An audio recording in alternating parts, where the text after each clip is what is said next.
The only thing we can be sure of about the future is that it will be absolutely fantastic.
So let's get this party started here. So the first thing I want to do is I want to thank God for all the opportunities and the wonderful people that He has blessed me to have in my life and to be a part of their lives, and the wonderful organizations that are on this call. I'm sure, because I've met each one of you personally, and know that you feel the same way. That's why you're in this business, why you're in this particular work, because you want to see the good work we done in the community. So this is a very exciting moment for me, because I know that great things are going to happen because we're coming together. So that is the official welcome, and what I'd like to do is I just like to do a quick round robin of who's on the call, what organization you represent, and maybe something special about your organization. And last but not least, Mr. Will. Hello, my name is Will Price, and I'm the co-founder and chief solutions architect for PHIERS.org and the Health Reform Coalition, and my focus is primarily infrastructure and public health services. Thank you, Will. My goal is to be informative, to keep you excited about what's happening, and then give you an opportunity to ask any questions you may have. Basically going to follow the slides, but I'm going to kind of go around and just fill in some blanks and add some things to it. So just so you know, PHIERS.org is a nonpartisan cooperative that provides tools and resources to nonprofit organizations that focus on health and social missions. We support that. We know that the greater results can be achieved when we work together. That's why we are doing a collaborative, because we know that together we can achieve more. So that is the foundation of it. Our mission is to provide training and the infrastructure to support our members of the collaborative. I mean, that's the first thing of our mission, to provide the training and infrastructure so that our members can do what they do better. We want to increase the capacity of your organization, exceed the expected outcomes that you have, and achieve sustainability. We're going to provide the networking, the collaboration, and outreach, and all the fundraising opportunities that we can to our members. The vision is to create self-sustaining jobs that strengthen and expand the safety net. That's our vision. And by doing this, it will help support vulnerable populations. That is the overall goal. We want to expand our impact and reach through the community-based organizations, and we want to support the community-based initiatives. There are some right now that I'm sure everyone on the call is very familiar with. The Transforming Neighborhoods Initiative, started by the county executive 4 years ago. There's a lot of support that is working together to strengthen those areas. So we want to help. We want to help by providing tools, training, and infrastructure to organizations with a social mission. We want to provide them with the ability to share data across settings and share case notes and reinforce desired behaviors in ways that serve the needs of the whole person. In less than a year, we believe we'll have the data that shows that kids that enroll in our program will have better attendance and graduation rates and have fewer ER visits, which contributes to larger cost savings and benefits over time. Also, the Obama administration just launched last week National Initiative, My Brother's Keeper. There are a lot of kids out there who need help, who are getting a lot of negative reinforcement. But there's one more thing we can do to give them a sense that the country cares about them and values them and is willing to invest in them. We're talking about mentoring, which improves children's outcomes across behavioral, social, emotional, and academic domains, and it helps them improve outcomes in several of these areas at the same time, especially when the services are coordinated. What we want to do with My Brother's Keeper, we want to provide wraparound services to help that. Met with Congressman Van Howard, who then opened the door for us to be on this task force. And what does that mean? That means that we are on the ground level with them, helping to expand it, work with what they have, and also be able to work together.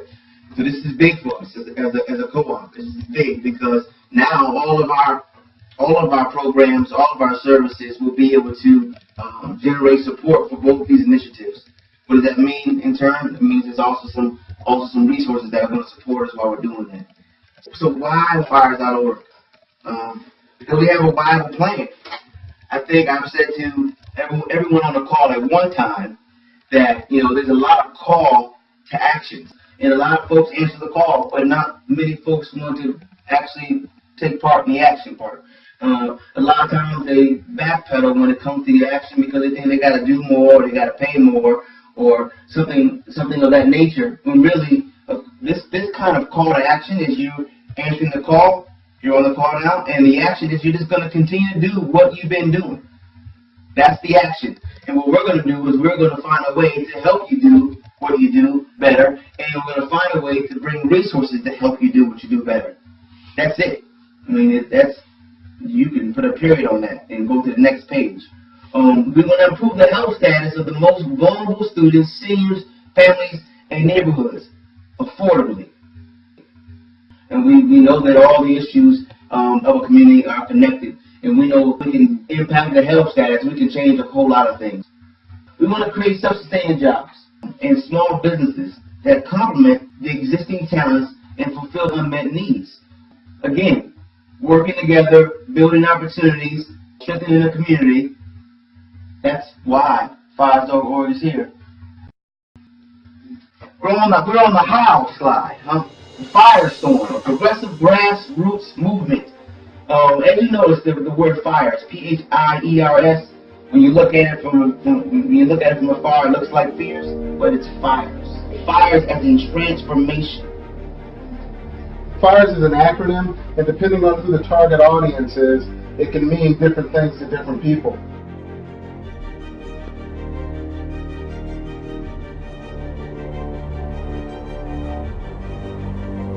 With regards to the two initiatives, T&I and My Brother's Keeper. T&I has an opportunity to address the needs of the most vulnerable populations in our county. That's where the largest health needs are, the largest disparities are, and the biggest opportunities to show what we can do, where we'd actually be able to prove that our solution delivers measurable outcomes in a short amount of time. At the same time, mentoring alone can't meet the needs that our children have without integrating it with coordinated services from good nonprofits just like those that are on this call. To the degree that we work together, that we provide the tools and infrastructure so that we can collaborate and reinforce desired behaviors across care settings, means that we can actually work as a team on behalf of the individuals that we're providing services for.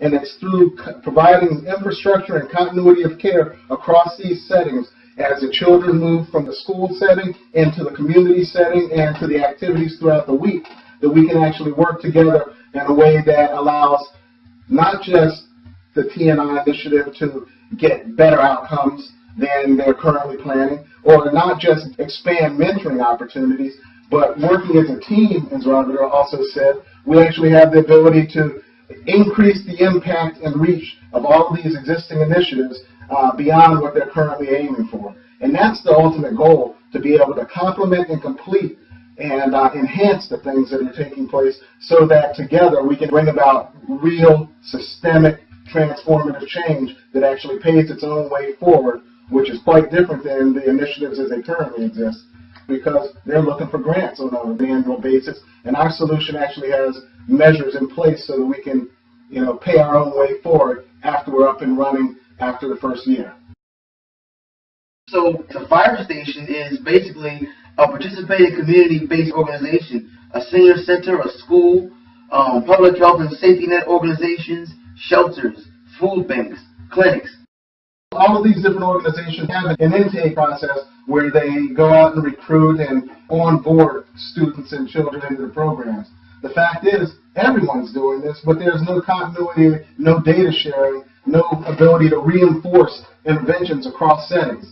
So for that reason, we created what we call the Fire Safe, which is essentially an enhanced approach to coordinating care for all of these organizations with the parents' consent. So that now our mentoring and our academic support services and things of the like actually have the ability to collaborate online and in a secure and compliant manner that absolutely allows us to perform cost-benefit analysis and measure outcomes, which makes it so that we will generate the data needed to prove that this is a sustainable opportunity. So associated with the fireplace, there's a directory and resource matching service. We coordinate interventions and measure outcomes, and we have an ongoing virtual health fair that addresses the physical, mental, and some of the more social behavioral support services that we know that all of us can benefit from just by working together. So, any questions on the fire station, fire safe, fireplace? Feel free. So real quick, just to give you a little bit of one more tidbit about the infrastructure. The Fire Safe, we're developing in partnership with the state's leading emergency medical practice to provide tools and services that allow us to reduce the likelihood of readmissions, which is the fastest growing and most costly consumer of healthcare dollars to the state. And as people age, it's expected to pretty much bankrupt the local economy everywhere. So we are taking a proactive approach to developing the infrastructure with market leaders and hospital services so that we can make sure that our collaborative is ready for the future. So that is the significance of the Fire Safe and the way we're implementing it and tailoring it specifically to meet the needs of our school districts and our home health agencies and other supporting programs like yours. Mm-hmm. And so why is this needed? Why? Because reinforcing desired behaviors across settings increases the likelihood of lasting positive results. We don't want to just make an impact today. We want to make an impact that's lasting tomorrow. So that kind of coordination will create that. Caring for the whole person yields the best outcomes in the least amount of time for the lowest cost. Proven fact, data, quantifiable results. Working together promotes continuity of care across settings and improves the impact and reach of existing interventions. Key, working together. There's power. I know you know the acronym Together Everyone Achieves More, but I'm sure you've seen the power when you actually can coordinate services for a family or for a person. I've done it. I've seen it firsthand working with some organizations and the kind of impact that we can have covering a variety of areas. It's fantastic. The funding for nonprofits are drying up. We know this. We know that every month that we're against the clock. The fiscal year begins and ends, and during that time, it's a rat race. We know that. So a model to achieve sustainability is needed so that they will thrive and they won't dry up. Because when they dry up, the community dries up. That's the reality we're living in here. So our model is designed to be self-sustaining after the first full year of deployment. And that is what we're talking about. We're talking about creating these results and having a sustainable income. So let's move here. Let's talk about the plan. All right, where do we intend to deploy it? Like we said earlier, initially into the T&I focused communities and schools. A lot of focus is there because it needs to be. Those are the areas that are hurting the most. So we're going to help those areas. We're going to build those areas up, and then eventually we're going to move to the other communities. Wherever my Brother's Keeper initiative is active, we're going to move there as well. So we'll be focused on T&I and my Brother's Keeper initiative. But we know that by working together, we're going to help my Brother's Keeper. I know they're focused on African American males in a certain demographic, and their sisters need services, their moms need services, their communities need services. So we're going to bring it. Okay? How we measure outcomes? All right. Well, as you know, we have a couple initiatives. The T&I focus program in schools we referred to in the past as Pilot A, where we deploy health and social workers and case managers that actually deliver more in use value and savings than it keeps for those jobs to continue. Long story short, how we measure those outcomes? By tracking, early dismissals. They're expected to change once you have licensed professionals in there that can tell when a kid is faking it or not. Parents are definitely going to appreciate that, because without a licensed professional on premises, the kid has to be dismissed, and the usual advice is to take them to the ER to be safe. That's a huge cost that a few interventions a month will more than pay for that physician. At the same time, a reduction in ER visits, ADHD diagnoses, and certainly improved performance and attendance and graduation rates are all outcomes that are associated with effective school health programs, which we will provide in the places where TNI doesn't quite meet the demand. And we have met with the county exec spoke, and they said that the plan to augment and to fill in the holes that they can't meet, that's something that is very attractive about our program. So as Rob said, the reason we're going there is because they can only address a part of the need, and our solution is to show them that there's a way forward that is self-sustaining. So over time, we do expect to see a notable change and improvement in health status, as well as engagement in the other wraparound services that will enhance and improve the quality of life, not just of our kids, but of our families, our communities, and by extension, you could say, local economy. So the bottom line is that this is the type of a program that's forward-leaning and addresses real problems that every elected official has said is a top priority, whether we're talking about jobs and economic development, or we're talking about strengthening the safety net so that it can meet the needs of an increasingly vulnerable and sick population. Our solution is designed to meet those needs. So who cares and why? Anybody who has an organization that provides services to the community, they care. That's what this collaboration is about, bringing the folks who care together. Who else cares and why? The health and social workers and case managers that are seeking work. We're going to provide jobs that are going to strengthen the safety net, and it becomes sustainable. So the job will pay for itself, it will strengthen the economy and make the community better. So it's win, win, win. One of the things that people have asked is, well, where are they going to come from? They don't have enough in the hospitals as it is. In large part, that's because with the cuts in entitlement spending, hospitals have been laying off a lot of these health and social workers due to cuts in Medicaid and Medicare, while our executives keep making their money. But those workers are motivated and they're talented. They're looking for work. And to the degree that this is a movement that has a real social impact that they can get involved in and show that they actually are worth the effort, is the degree in which we know that they will get behind this movement and help us strengthen the safety net, even while the rest of the system seems to be moving at a turtle pace. Mm-hmm. Yeah. And so we know that working together collectively, that we serve the needs of the whole person in the whole community. Mentoring and manhood, they don't do by themselves. Catholic, they can't do by themselves. Hillside, they can't do by themselves. Nobody can do it by themselves because we just don't have the kind of reach, we don't have that kind of capacity, and we don't cover all those areas. But together, we do cover everything. Mm-hmm. Together, we can cover all the needs of the community, from the fitness and nutrition and martial arts to the mentoring and enrichment, to the community outreach, to the school health and wellness programs, all the way to the aging and social services. Everything. Full gambit. What makes a community thrive? When the community has the resources it needs to thrive. So that's what we do together. We're in this for all of us. So now, as we're getting ready, coming for a landing very soon here, so it would be useful to just get an idea as to what your thoughts are, whether it's positive, whether it's negative. We want to make sure that this is what we need. So are we on track with the direction that we're going with the presentation of the project? I think the whole concept is great because I think anything that we all can do to work collaboratively to achieve, some level of sustainability for nonprofits in the county is going to be ideal. So the more that we can all work together to develop opportunities where we can really share information about the outcomes that are achieved by being the nonprofits, I think it's a plus for all of us. So I look forward to hearing more about the project and learn more about how, each of us individually can contribute to the success of this activity. So, I'm just still waiting to hear more, but I like what I hear thus far. Thank you, Gwen.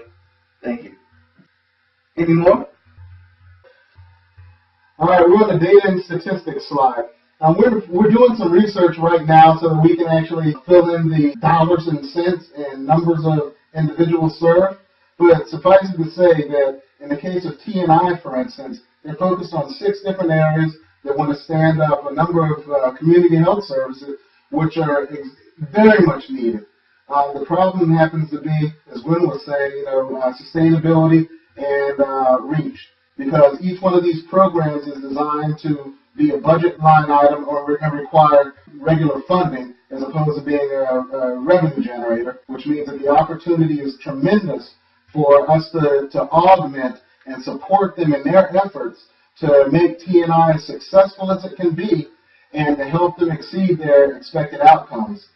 The thing that we have that we've not seen replicated or even discussed anywhere else, again, happens to be the fact that our program really is designed to be self-sustaining, as determined by the use value and the cost savings that are attributed directly to our involvement in the community.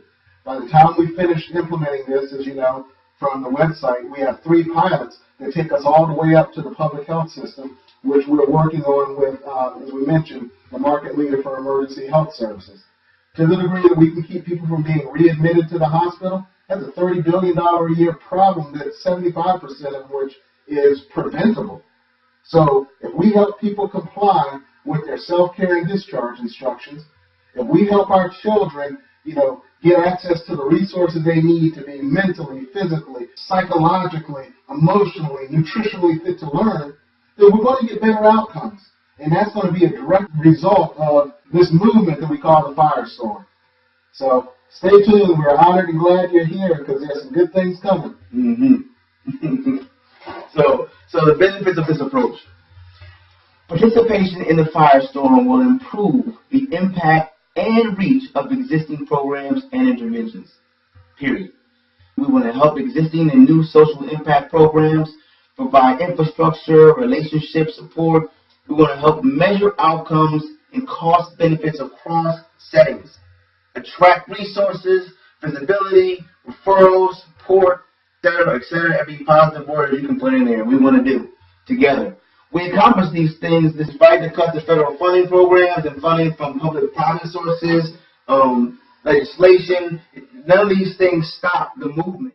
Interestingly enough, as we've been having meetings with a number of elected and appointed officials and some pretty astute business insiders, one of the biggest challenges that they're trying to overcome is associated with the fact that they believe that policy and legislation and all of these rules and regulations keep us from implementing the type of change that can flip the script, that can get our nation back on the right path. The fact of the matter is, most of what we're talking about doing as it relates to serving our kids, meeting these needs, don't require legislation, new taxes, or anything of the sort. They just require consent. The parents to understand that this is a program designed to help us better help their children and their families do more, better, faster, with less. So the bottom line is that this is a movement that really does help us become better stewards of the resources in the community while working together to improve efficiency and quality and at the same time reduce inefficiency. So what can you expect? Tools and training and infrastructure to support improved flow of information across participating settings, less fragmentation and better coordination of services, better outcomes and less time for lower costs. Wraparound support for the whole person, the whole community. That's what we can expect. And we're talking about making sure the family is fit, they're educated, they're empowered, they need transportation, they have it. They need food, they have it. They need mentoring, they have it. They need tutoring, they have it. Whatever it is that the community needs, we're going to make it accessible for them. Okay? And what I'd like to add is that also goes to the member organizations in PHIERS.org. So if you join us and there's things that someone else in our collaborative has to offer that can help your organization do more, better, faster, for less, we're asking you to let us know that too. Oh, yeah. Thank you for saying that. Thank you for saying that. Make sure If you haven't done already, you go to the PHIERS.org website and you register. Now, at the most important part of this registration process is that very last question, and it asks a very simple question: how can the collaborative best support your organization? Just think of it this way. I know you're all familiar with the genie in the bottle, and you get a few wishes. Okay, think of this thing as you get 3 wishes, and let's just say that whatever you're saying is going to come true. Let's just say that, because that's the reality that we're living in. So I want you to look at that last question. How can the collaborative best support you? I'm going to put those thoughts down. Maybe it's transportation. Maybe it's IT support. Maybe it's more mentors. Maybe it's volunteers. Fundraising. Fundraising. I know fundraising, as Family Feud has the #1 answer. I know that is the #1 answer across the nation. But what is it? When you go to that website, please make sure that you think about what are the needs, because you know what? It's very possible that somebody on this call can help you. I was talking with Tamika yesterday, and she said, we need a grant writer. We need an affordable grant writer. It just so happens that we have an affordable grant writer part of the collaborative. You know, and that was a real easy match. If I wouldn't have known, she would have told me. Go to the website, click on register, and put your organization into the database and put down your needs. Please do this today. Social impact. Oh, here we go now. We're really coming in here. We're in a home run. Social impact. Self-sustaining jobs for health and social workers, community organizers, and case managers. We're creating these jobs, I said again, these self-sustaining jobs that are going to strengthen the safety net.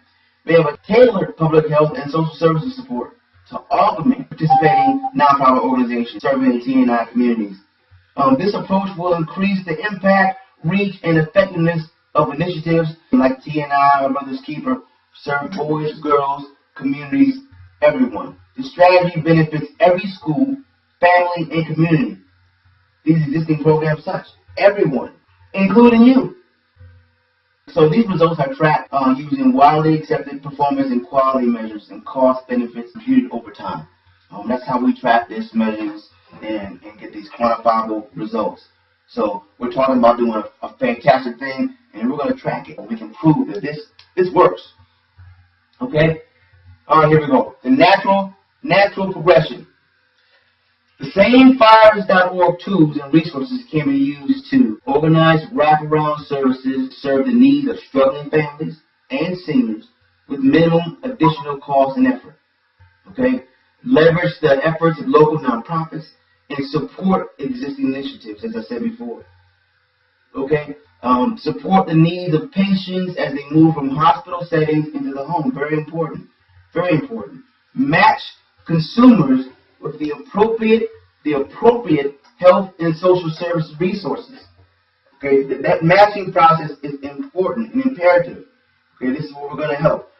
Accelerate adoption of health IT among vulnerable populations and service providers.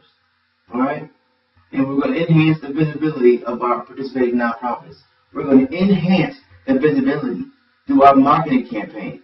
We want the world to know about these resources that are here. Okay? So, what do we need from you? What do we need? Register. Go to the website and register. What does it cost? Nothing besides maybe a couple minutes of your time.